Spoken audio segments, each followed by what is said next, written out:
오늘 에스겔서 30장 말씀을 중심으로 관계가 복이 되려면 이란 제목으로 함께 말씀을 묵상해 보겠습니다.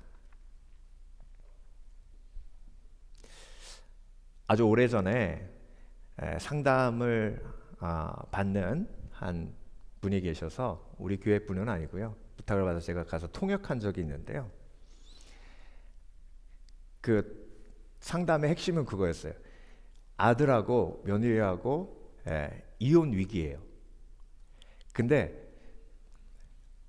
며느리가 하는 말이 뭐냐면 시어머니가 도어락 번호를 알고 그냥 전화도 없이 막 온다는 거예요. 그래서 남편한테 좀 프라이버시 좀 지키게 해달라고 얘기를 했더니 엄마가 아들 보고 싶어 하는데 네가 왜 우리 엄마를 못 오게 해? 이렇게 된 거예요. 그게 쌓여가지고 결국 이제 이혼까지 가고 이혼 전에 상담받으러 왔는데 저는 이제 어머니 통역해드리러 간 거예요. 그러니까 어머니는 이제 제가 통역하면서 중간에 브레이크가 있을 때 제가 목사라 그러니까 하소연하는 거예요. 뭐라 그러시냐면 목사님, 제가 홀로 살면서 내 모든 걸 갈아가지고 얘한테 다 바쳤는데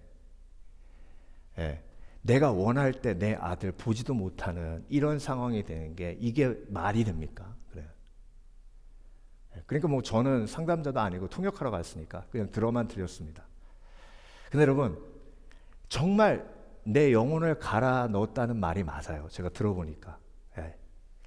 근데 그렇게 열심히 섬기고 헌신하고 내 모든 걸 다 쏟았는데 결국 아들과의 관계가 복이 되지 못한 거예요. 이게 여러분 너무 비극적인 일이잖아요.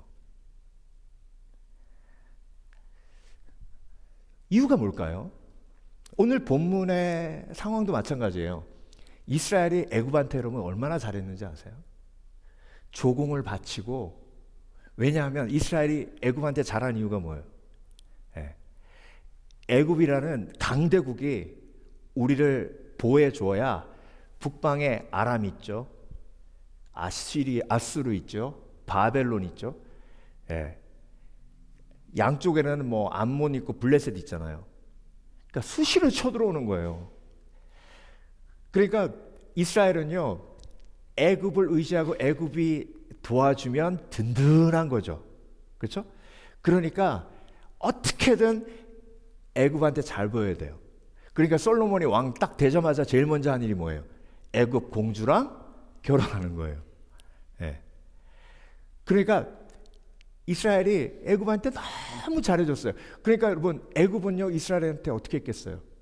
자기한테 우리 공주랑 결혼해, 그러면 결혼해요. 말 잘 듣잖아요. 조공도 바치고. 그러니까 애굽에서 이 생각해도 북방에 저 이스라엘을 내가 속국으로 딱 가지고 있으면 북방에서 내려올 때 완충지대가 생기잖아요. 그러니까 애굽한테도 좋고 이스라엘한테도 좋고. 그러니까 서로 잘한 거예요. 근데 여러분, 오늘 본문에 하나님이 애굽의 멸망에 대해서 예언하시죠. 그렇죠? 애굽만 망하는 게 아니라 애굽을 붙들고 있는 모든 나라까지 같이 망한대요. 그러니까 이스라엘이 애굽한테 너무 잘했는데 애굽도 이스라엘한테 잘해줬는데 그게 관계가 복이 되지 않고 어떻게 됐어요? 오히려 멸망이 되고 재앙이 됐잖아요. 심판의 이유가 됐어요. 그러니까 여러분, 오늘 본문을 이렇게 쭉 보면 어떻게 해야 관계가 복이 되는지를 깨달을 수 있어요. 알 수 있어요. 여러분, 복이 되는 관계는 뭘까요? 복이 되는 관계는, 복이라는 게 뭐예요? 샬롬이잖아요. 평화예요. 그러니까 나와 너와의 관계가 평화로우려면 그 속에 누가 계셔야 돼요? 하나님이 계셔야 돼요. 인간은 인간 대 인간으로 평안한 관계를 빌드업할 수 없어요. 그렇죠? 관계가 여러분 하면 할수록 어렵지 않으세요? 왜 어려워요, 관계가? 예. 용서가 안 되잖아요. 사소한 일도 아무리 친해도요, 예, 어그러지고 그 어그러진 마음을 어떻게 해결할 수 없으면 결국 가장 친한 관계가 가장 큰 원수 관계가 되는 경우가 너무나도 허다하잖아요. 예. 그러니까 관계 속에서 복이 된다는 건 뭐냐면 그 관계 속에 하나님이 다시고 계시는 관계가 될 때 그 관계가 복이 돼요. 근데 그 관계가 재앙이 되는 경우가 어떤 경우예요? 관계 속에서 한 사람이 한 사람을 지배하고 한 사람이 한 사람을 조종하고. 예. 근데 이게 조종이라는 게 묘해요. 애굽이 이스라엘을 조종하는 것 같은데 이스라엘이 또 애굽을 조종해요. 예. 이해가 되십니까? 힘이 있는 사람이 힘 없는 사람을 조종하는 것 같은데, 예, 그렇게 조종당하다가 힘 없는 사람도 가만히 보면, 예, 힘 있는 사람을 뒤에서 또 조종해요. 왜 조종하는 이유가 뭐예요? 그 사람의 이익을 위해서요? 아니, 나의 이익을 위해서요. 예, 그러니까 그게 교묘한 관계 속에 계속해서, 예, 거래가 이루어져요. 그렇게 하다가 힘 있는 사람이 그걸 딱 깨달으면 어떻게 해요? 그때부터 억압해요. 너 이제 말하지 마. 묶어요. 예. 포로로 만들어요. 끌고 다녀요. 그리고 폭력을 가해요. 그러니까 여러분, 예수님이 이 땅에 오신 이유가 포로된 자에게 자유를, 눌린 자에게, 예, 노임을, 그리고 눈먼 자에게 다시 보게 함을. 근데 왜 눈멀었어요? 왜 눌렸어요? 왜 억눌렸어요? 관계 속에서 힘 있는 자가 그 관계를 복으로 이끌어가지 않고 자신의 이익을 위해서 이끌어가 상대방을 어떻게 한 거예요? 억압한 거예요? 짓누른 거예요? 협박한 거예요? 조정한 거예요. 네.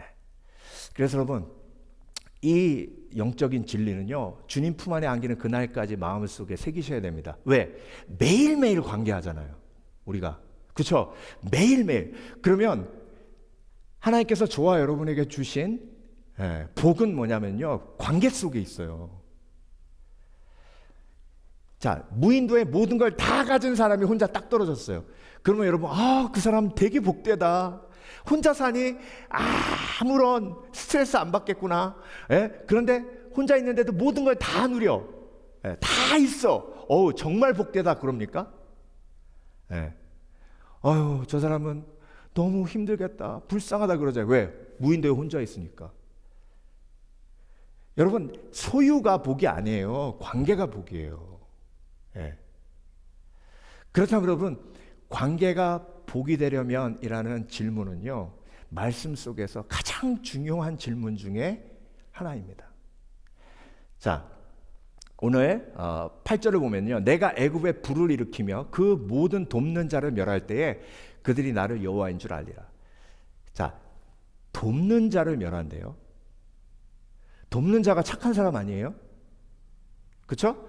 애굽을 돕는 자도 엎드러질 것이요, 애굽의 교만한 권세도 낮아질 것이라. 6절, 열심히 도왔는데, 열심히 붙들어줬는데 그 관계가 복되지 못하니까 붙들어주는 사람도 같이 망하는 거예요. 도와주는 사람도 같이 망하는 거예요. 이게 관계가 복이 되지 못할 때예요. 자, 그렇다면 여러분, 관계가 복이 되려면 어떻게 해야 될까요? 들어가기 전에 우리가 잘못 생각하고 있는 상식 하나 깨고 들어갑니다. 어떻게 생각하냐면요, 목사님, 관계가 복이 되려면 나만 잘하면 뭐예요? 나만 열심히 잘하면 뭐예요? 그 사람이 개차반인데. 예. 그러니까 나는 아무리 열심히 해도 그 사람이, 예, 변화되지 않아서 그 관계를 복으로 만들 수 없어요. 이렇게 생각하시는 분들이 계세요. 근데 여러분, 성경은 절대 그렇게 말씀하지 않으십니다. 그 사람이 아무리 개차반으로 관계를 파괴하려고 해도 내가 하나님 앞에 온전히 서 있으면 그 사람과의 관계를 하나님이 복된 관계로, 예, 이루어 주십니다. 그 원리가 어디 나와요? 사울과 다윗의 관계를 보면 알 수 있어요. 다윗은 하나님 보고 계속 사울을 선대합니다. 그런데 사울은 무조건 다윗 죽이려고 그러죠. 그런데 다윗과 사울과의 관계가 복된 관계예요, 저주받은 관계예요? 복된 관계죠. 왜? 그 관계를 통해서 다윗은 연단받고 연단받고 연단받고 연단받아 이스라엘의 왕이 됩니다. 목자였던 다윗이 이스라엘의 왕이 돼요. 그리고 사울과의 관계 속에서 누굴 만나요? 요나단을 만나요. 다윗이 평생에 가장 소중한 관계 중에 하나예요. 그러니까 여러분, 하나님이 사울과 같은 사람 내 앞에 두어도요, 내가 하나님과의 관계만 온전하면 그 관계를 복으로 만들 수 있다, 없다? 복으로 만들 수 있다. 하나님이 그렇게 해 주신다. 예. 자, 그 믿음을 가지고 오늘 관계가 복이 되려면 세 가지 영적 진리를 함께 묵상해 보기 원합니다. 오늘 본문에 담겨져 있는 진리인데요. 첫 번째, 관계가 복이 되려면 동기가 말씀대로 순수해야 합니다. 여러분, 모든 관계는 동기가 순수할 때 지속성이 있습니다. 그런데 처음에 시작할 때 동기가 순수했더라도 가면서 동기가 어그러지기 시작하면 그 관계는 배신의 관계로 발전합니다. 네. 자, 2절 보겠습니다. 인자야, 너는 예언하여 이르라. 주 여호와의 말씀에 너희는 통곡하며 이르기를 슬프다 이날이여 하라. 자, 애굽이 무너지는 날, 애굽이 망하는 날이 이스라엘의 슬픈 날일까요? 통곡해야 할 날일까요? 아니면 화가 나는 날일까요? 이게 관계의 동기를 드러내는 아주 중요한 질문이에요. 여러분, 정말로 사랑하는 사람이 잘 되면요, 기뻐요, 안 기뻐요? 기쁘죠? 근데 여러분, 누군가 잘 됐는데 내가 질투가 나요. 배가 아파요. 그러면 그 사랑이 온전한 사랑이라고 할 수 있어요, 없어요? 그게 동기예요. 그러니까 여러분, 예수 믿는 사람은 항상 뭐가 중요한 사람이에요? 동기가 중요한 사람. 그래서 내 친구가 잘 됐을 때 내가 함께 기뻐하지 못하면 우리는 십자가 앞에 나와 회개합니다. 네. 하나님, 내가 그 친구를 진정으로 사랑할 수 없었습니다. 네. 내 실체를 보게 됩니다. 애굽이 망했는데요, 이스라엘이 함께 통곡하며 울지 않아요. 그러니까 하나님 명령하시는 거예요. 통곡하며 슬퍼하라. 그 얘기를 통해서 너희가 애굽과의 관계가 정말로 온전한 관계가 아니라 어떤 관계였다는 거예요? 거래의 관계였다는 거예요. 그게 탄로나는 거예요. 여러분, 다윗이요, 사울 죽었을 때 떠나가라고 통곡했습니다. 백성들이 그 다윗의 통곡 소리를 듣고 특히 베냐민 지파, 사울이 속해 있던 베냐민 지파 사람들이 그 오해를 접습니다. 다윗의 그 통곡 소리를 듣고. 그래서 여러분, 북왕국 이스라엘, 남왕국 유다로 갈라질 때 베냐민 지파하고 유다 지파만 남왕국 유다에 속하게 됐어요. 베냐민 지파가 사울 지파잖아요. 사울이 죽고 다윗이 왕이 됐어요. 그러면 원수지간이 되어야 되잖아요. 근데 남북으로 갈라져도 끝까지 베냐민 지파가 유다 지파와 함께 했어요. 그 이유가 뭐예요? 다윗의 순수한 마음 때문에 그래요. 여러분, 관계가 지속된다는 건요, 그 관계 속에서 항상 내가 동기를 점검하고 있다는 거예요. 그 동기가 점검되어질 때 하나님께서 그 관계를 거룩하게 평안하게 이끌어 주십니다. 욕심이 잉태한 즉 죄를 낳고 죄가 장성한 즉 사망을 낳잖아요. 근데 여러분, 인간은요, 관계를 하면 할수록 그 관계 속에서 뭐가 생겨요? 원함이 생기고 그 원함이 조금씩 자라 욕심이 돼요. 욕심이 될 때 깨닫지 못하고 선을 넘어요. 그러면 그게 공격이 되죠. 상처가 돼요. 그러면 관계가 어그러지는 거예요. 8절, 내가 애굽에 불을 일으키며 그 모든 돕는 자를 멸할 때에 그들이 나를 여호와인 줄 알리라. 그러니까 그 잘못된 관계에 불이 임할 때 깨닫는 거예요. 아, 이 관계가 잘못됐었구나. 이 관계에 불이 임할 때, 이 관계가 어우러지고 깨질 때, 내가 이 관계 속에서 그렇게 노력하고 그렇게 헌신하고 그렇게 섬겼는데 뭐가 잘못된 거지? 이런 질문이 나오는 거예요. 여러분, 첫 번째 그 인트로 할 때 제가 말씀드렸던 그 어머니가 상담할 때 아들이 뭐라 그랬는지 아세요? 아들이 엄마는 내 엄마인데 왜 엄마는 내 남편이라고 했어? 그 얘기가 무슨 얘기냐면요, 엄마가 얘를 키우면서 아들아 엄마는 남편이 없잖니? 너는 내 아들이기도 하고 내 남편이기도 해. 그 얘기는 뭐예요? 내 노후를 책임지라는 얘기죠. 그러니까 상담사하고 상담하면서 그게 드러난 거예요. 그러니까 아들이 엄마는 엄마인데 왜 나한테 남편이라고 했어? 그러니까 이 엄마가 황당해하면서 그냥 한 말이야, 그냥 한 말이라고. 근데 얘는요, 그게 너무 부담이 되는 거예요. 그러니까 결혼을 해서 와이프랑 살면서요, 계속 엄마는 뭐 할까? 엄마는 지금 뭐 하나? 엄마는 밥 잘 먹나? 엄마는, 그 아내가 2명인 거예요. 그러니까 그 결혼한 그 와이프가 친밀감으로 들어갈 수가 없는 거죠. 이 사람은 엄마가 와이프니까. 그러니까 여러분, 그 어머니는요, 막 황당해 하는 거예요. 내가 농담으로 그냥 한 말 가지고 저렇게 막 한이 돼가지고 엄마한테 눈을 부릅뜨고 막 얘기했다고.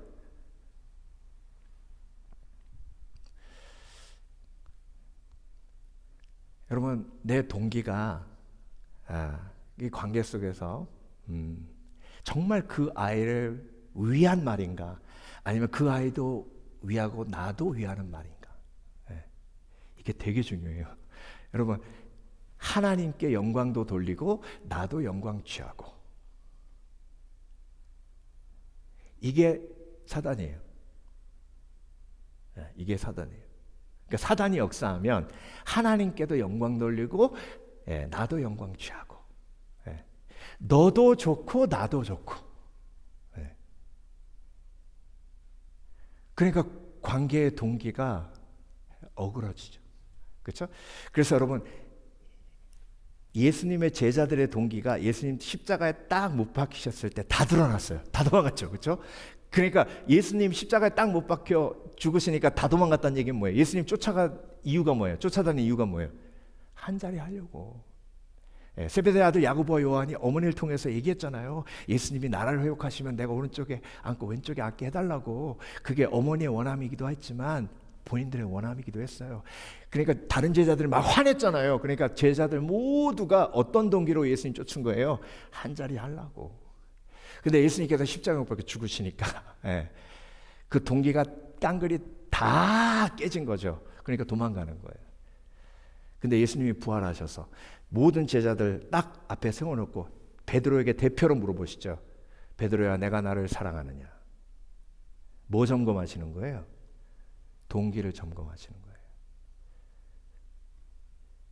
그리고 나서 내 양을 먹이라, 내 양을 치라 하셨습니다.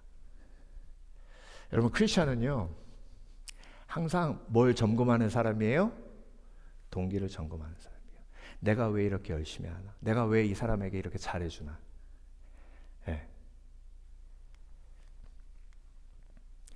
디모데후서 2장 22절, 깨끗한 마음으로 주를 부르는 자들과 함께 의의 믿음과 사랑과 화평을 따르라. 여러분, 깨끗한 마음의 핵심이 뭐예요? 순수한 동기예요. 무슨 일을 하든지 다툼이나 화형으로 하지 말고 오직 어떤 마음으로? 겸손한 마음으로 각각 자기보다 남을 낮게 여기고. 그래서 여러분, 관계의 짐이 얼마나 무거워요, 그렇죠?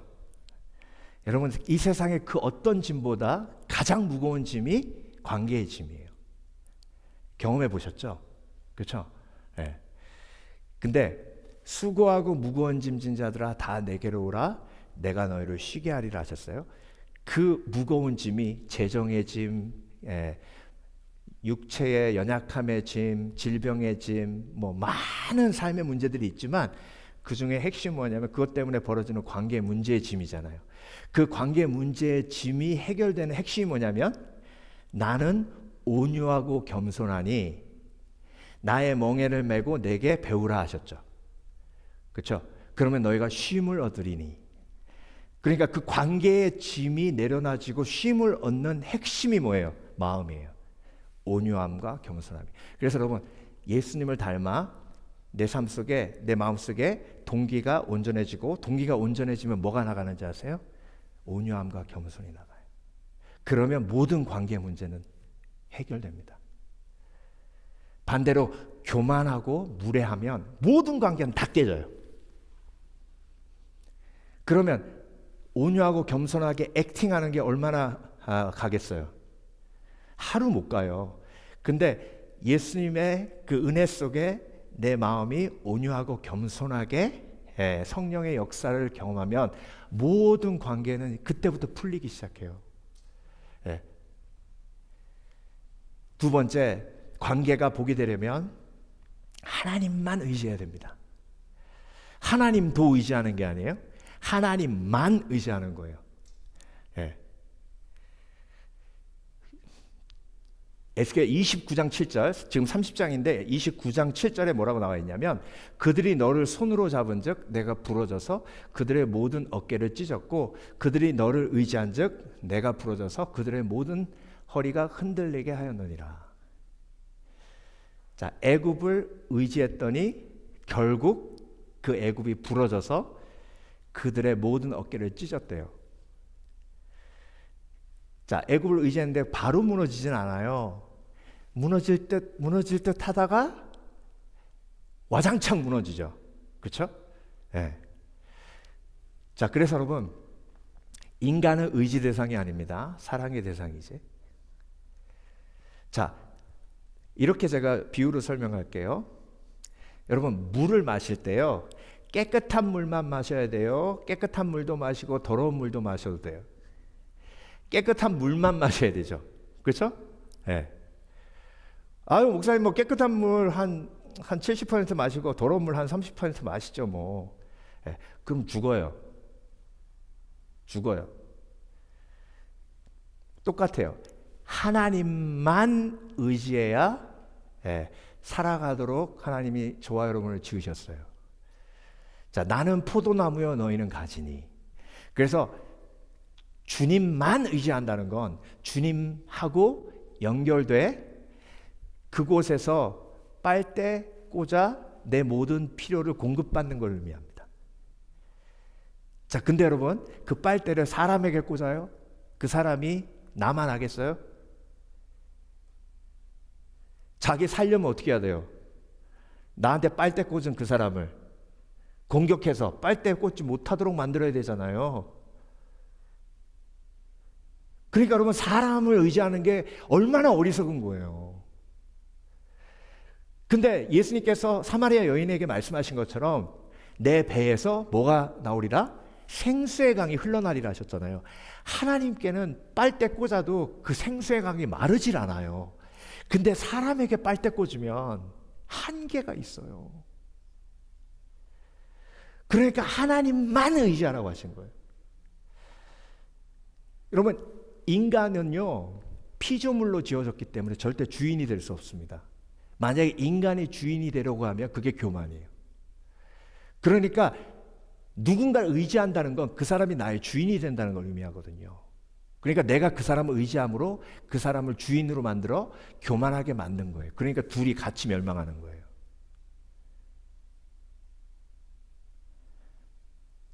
그들의 너를 손으로 잡은 즉 내가 부러져서 그들의 모든 어깨를 찢었고 그들이 너를 의지한 즉 내가 부러져서 그들의 모든 허리가 흔들리게 하였느니라. 그래서 하나님께서 애굽을 갈대 지팡이라고 비유하셨어요. 갈대 지팡이. 겉으로 보면 지팡이 같죠, 그렇죠? 예. 그래서 그 갈대 지팡이를 짚고 의지해서 걸어가면 어떻게 돼요? 갈대 지팡이가 팍 부러지죠. 예. 의지하지 않았으면 넘어지지 않는데 갈대 지팡이를 의지했기 때문에 넘어져가지고 어깨 깨지고 막 다리 부러지고 하는 거예요. 여러분, 누군가를 하나님 대신 의지하면요 같이 망합니다. 그러니까 그 관계는 절대로 복이 될 수 없어요. 그래서 누군가 나를 의지하게 만드는 것 자체가 그 사람을 망치는 일이고요. 그리고 내가 누군가를 의지하는 것 자체가 그 관계를 지금 몰고 가고 있는 거예요. 예. 복되지 못하게 몰고 가고 있는 거예요. 예. 그래서 제일 인간이 할 수 있는 가장 어리석은 말 중에 하나가 나만 믿어예요. 나만 믿어는 무슨 말이에요? 같이 망하자예요. 예. 나는 애굽, 너는 이스라엘. 예. 같이 망하자 이 뜻이에요. 예. 그럼 같이 살자는 무슨 뜻이에요? 우리 하나님만 의지하자. 예. 요나단이요, 오늘 새벽에도 얘기했는데 요나단이 다윗이 숨어 있었어요. 다윗이 기대했어요. 사울이 가장 아끼는 favorite child 요나단이 사울 왕에게 가서 다윗을 살려주라고 얘기하면 설마 노할까? 예. 그래서 왕이 예스하면 다윗이 여기 있나이다 하고 얘기해서 내가 숨어 있을 때 탁 나와가지고 사울을 만나면 짜잔 하고 화해하고 내 모든 삶의 짐은 이제 그때 끝이다 이렇게 생각하고 다윗이 숨어 있었어요. 근데 요나단이 사울에게 얘기했을 때 사울이 노발대발하잖아요. 어떤 그런 놈을 편드냐고 막 노발대발해요. 그 얘기를 듣고 요나단이 다윗에게 와서 한 말입니다. 요나단이 다윗에게 하나님을 힘있게 의지하게 하였는데, 이게 복된 관계예요. 여러분, 복된 관계는 뭐예요? 그 사람을 만나면 내가 하나님을 의지해야 되는구나 라는 걸 깨닫는 거예요. 그 사람을 만나면 위로가 돼요. 왜? 내가 알아서 해줄게. 내가 도와줄게. 근데 여러분, 그게 서로 같이 멸망하자는 얘기예요. 그러니까 결코 그 관계는 복된 관계가 될 수 없습니다. 마지막으로 관계가 복이 되려면 관계 속에 영적 전쟁을 계속해야 합니다. 자,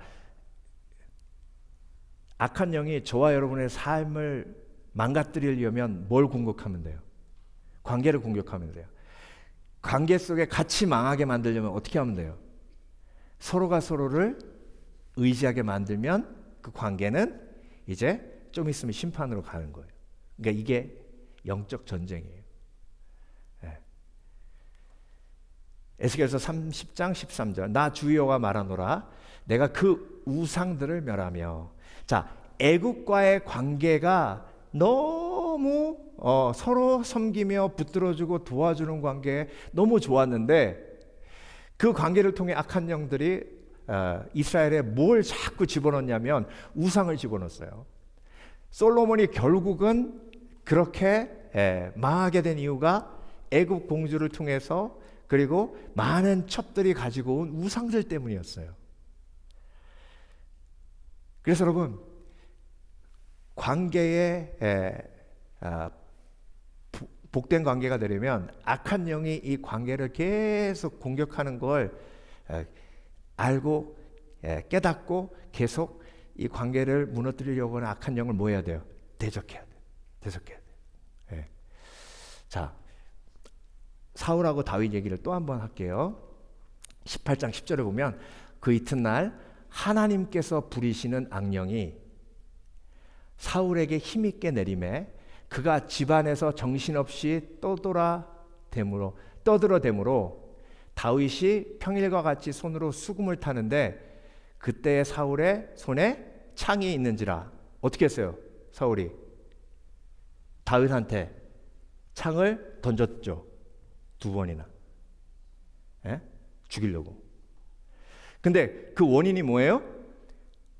하나님께서 부르시는 악령이, 그냥 악령이 아니에요. 하나님께서 부르시는 악령이라고 한 얘기는 뭐냐면, 악령도요, 하나님의 다스림 속에 있는 걸 성경은 명확하게 저와 여러분에게 이야기합니다. 그러니까 악령과 싸워야 돼요? 아니면 하나님께 내가 간구해서 하나님의 악령을 컨트롤하게 해야 돼요?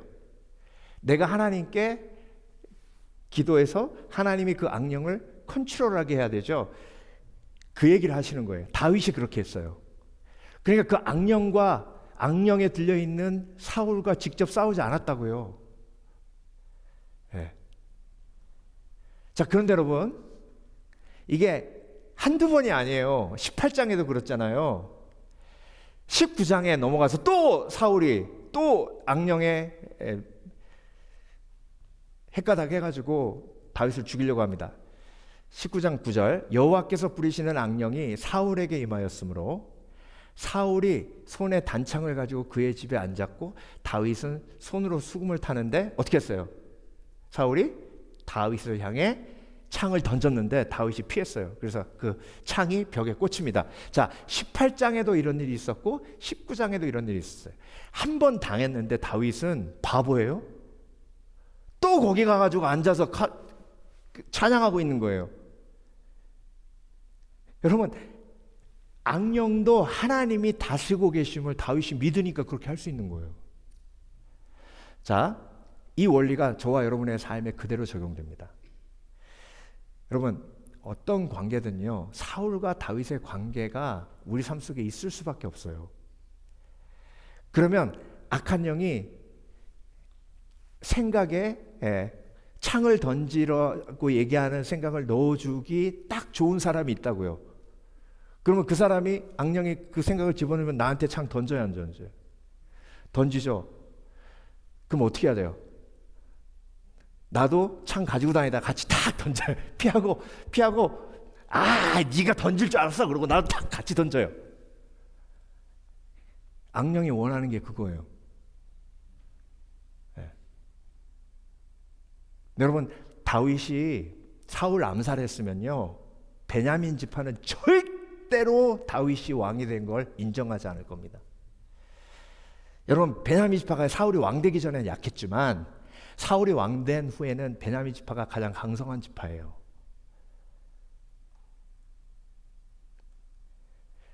저와 여러분을 통해서 하나님이 하실 놀라운 계획들이 있어요. 믿으십니까? 네. 그러면 여러분, 그 계획이 있기 때문에 악한 영이 그 사람을 밀가부르듯 해가지고 나한테 뭘 던지게 한 거예요? 창 던지게 한 거예요. 그럼 여러분, 그 관계를 복된 관계로 만들어야겠죠. 그렇죠? 그러면 다윗처럼 하시면 돼요. 네. 다윗은 어떻게 했어요? 일단 도망갔어요. 어디로 도망갔어요? 광야로 도망갔어요. 광야가 어디예요? 기도초소예요. 네. 시편이, 다윗의 시편이 탄생한 곳이 광야예요. 네. 그러니까 기도초소가 있는 사람은 창을 피해 기도초소로 가고, 기도초소가 없는 사람은 창을 던질 때 같이 창 딱 던지려고 준비하고 다녀요. 나한테 창 한 번만 더 던져봐라.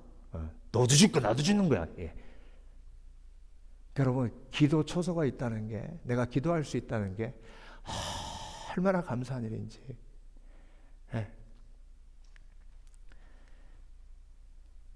오클라호마 시티의 폭탄 테러 이야기를 하고 오늘 본문을 마치려고 합니다. 1995년 4월 19일 날 연방청사, 오클라호마에 있는 연방청사에 폭탄 테러가 있었습니다. 티모티라는 청년인데요. 이 청년이 폭탄을 터뜨려가지고 168명의 공무원이 죽었고요. 680명 이상이 부상당했습니다. 이게 어마어마한 사건이었어요. 어떻게 이런 일이 벌어질 수 있습니까? 그렇죠? 야, 168명. 근데 이 사건 때문에 고통받는 두 사람의 아버지가 있었는데요. 한 사람은 버드 웰치고 한 사람은 빌 맥베이라는 사람이었습니다. 버드 웰치는 딸이 그 연방 청사에서 일했어요. 공무원 된 지 얼마 안 된 딸이에요. 공무원 됐다고 너무 좋아하고 아빠 너무 좋아요 그러고 출근했는데 얼마 있다가 그냥 간 거예요. 그러니까 이 아버지의 마음속에 그 폭탄 테러범이 얼마나 죽이고 싶겠어요. 그렇죠? 네. 근데 그 빌이라는 아버지는 그 영방 청사를 폭발한 그 디모티의 아버지예요.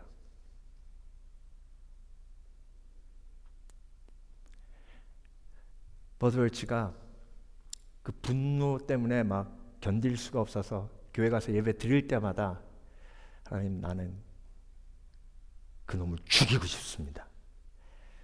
죽일 겁니다. 그런데 하나님이 시야를 넓혀주시는데 그 아이를 위해 우는 아버지가 있다는 걸 보여주셨어요.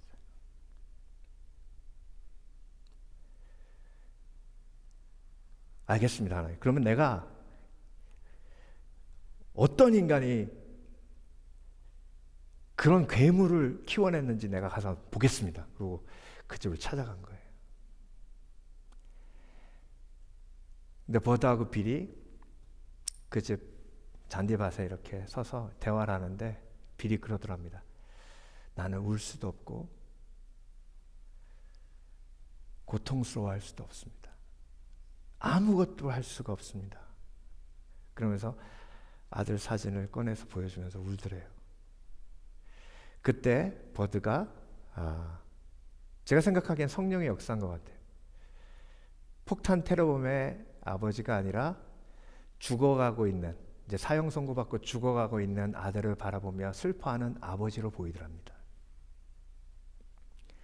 그때부터 이 두 분이 친구가 됐어요. 그래서 버드는 계속 빌에게 전화해서 안부를 묻고 위에서 기도하고 인커리지하고.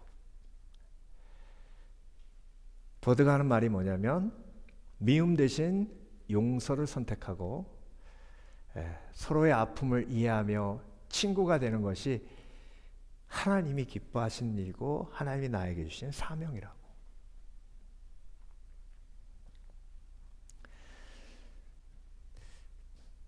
여러분, 하나님께서 저와 여러분에게 주신 모든 관계는 하나님의 축복의 도구입니다. 믿으십니까?